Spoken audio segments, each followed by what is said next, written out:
శ్రీ గురుభ్యో నమః శ్రీమాత్రే నమః. ఇప్పుడు మనం అప్పులు ఎక్కువగా ఉంటాయి.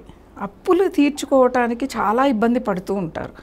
మా ఆయన అప్పులు చేసేసాడు అంటే ఇది చాలామందికి మిడిల్ క్లాస్ వాళ్ళకి ఇబ్బంది కనిపిస్తూ ఉంటుంది. లో క్లాస్ వాళ్ళు అనుకోండి, డైలీ వాళ్ళు లేబర్ వెళ్తారు, పని చేసుకుంటారు, డబ్బులు తీసుకొస్తారు, ఆ రోజు ఖర్చు పెట్టుకుంటారు, వాళ్ళకి ఆ ఇబ్బంది ఉండదు.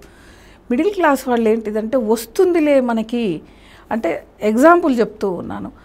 ఆటో వాళ్ళు కానీ ఈ ఊబర్ ఓలాలో డ్రైవర్లు కానీ ఉంటారు కదా, సొంత వెహికల్ పెట్టుకొని వాళ్ళు చాలామంది ఇంట్లో చిన్న ఇది వచ్చినా కూడా అవి వెళ్లకుండా ఉంటారు. నెల వచ్చేవరకు ఇంటి అద్దె పిల్లలు కానీ ఇది ఇబ్బందులు వస్తూ ఉంటాయి.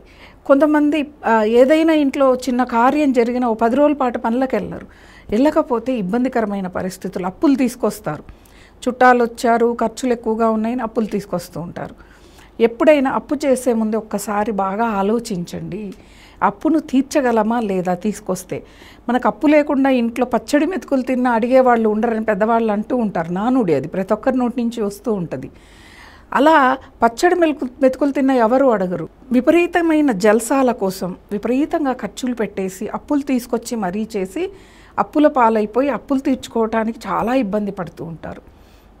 అప్పే కాకుండా చూసుకుంటే మొదటగా రెమెడీ ఇదే. అప్పు చేసేటప్పుడు 1కి 100 సార్లు ఆలోచించి చేయండి. తీవ్రమైన అనారోగ్య సమస్య, అలాగే ఏదైనా అనుకోని ఖర్చులు మనకి వస్తూ ఉంటాయి.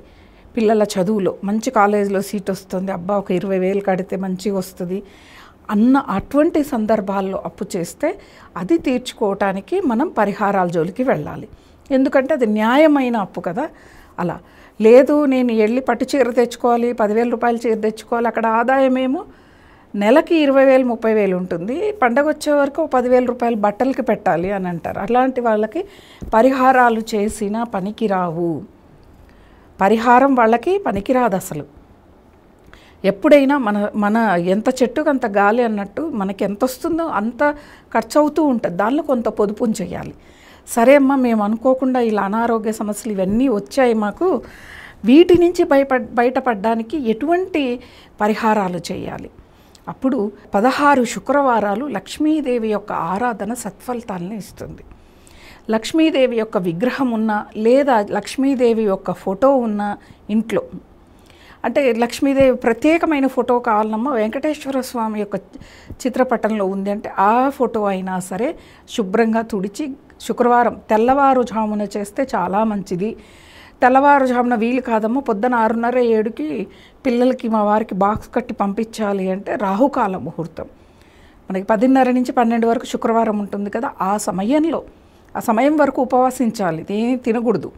తిని స్నానం చేసి పూజ చేస్తాను కూడా అనుకోకండి. 10:30 ఎంతసేపు వస్తుందండి, మీ ఇంటి పనులు అయ్యే వరకు 10:30 అవుద్ది. కాస్త పూజ చేసుకొని మీరు టిఫిన్ తినండి. 16 శుక్రవారాలు చేస్తే తప్పక అప్పులు తీరుతాయి. ఎలా చేయాలి?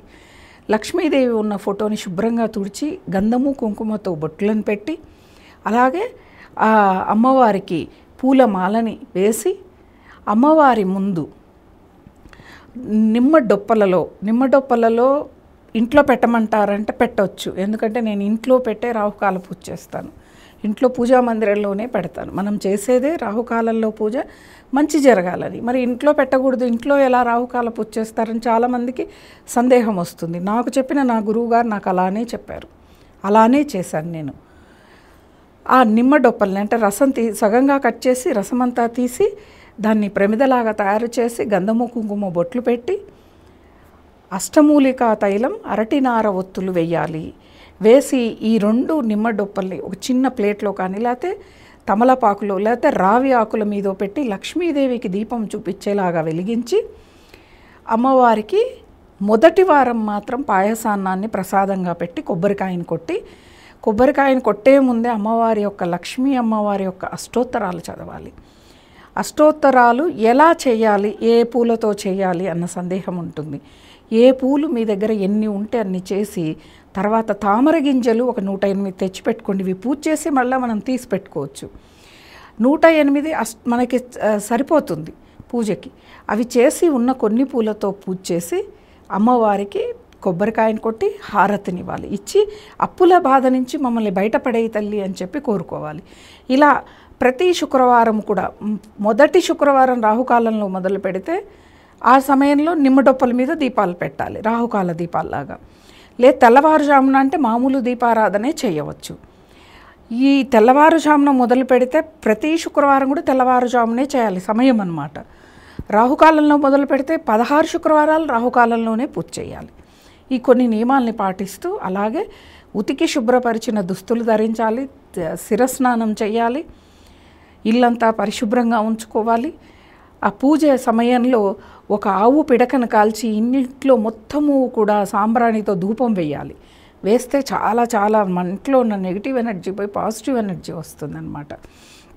ఇలా లక్ష్మీదేవికి 16 శుక్రవారాలు పూజ చేసి, ఇంకా మీరు కొంచెం గోమతి చక్రాలు ఒక 6, అలాగే లక్ష్మీ గవ్వలు ఒక 8, శ్రీఫలం అని చిన్నది దొరుకుతుందన్నమాట, చిన్న కొబ్బరికాయ లాగా ఉంటుంది, ఏకాక్షి నారికేళం అని కూడా అంటారు, అదిను.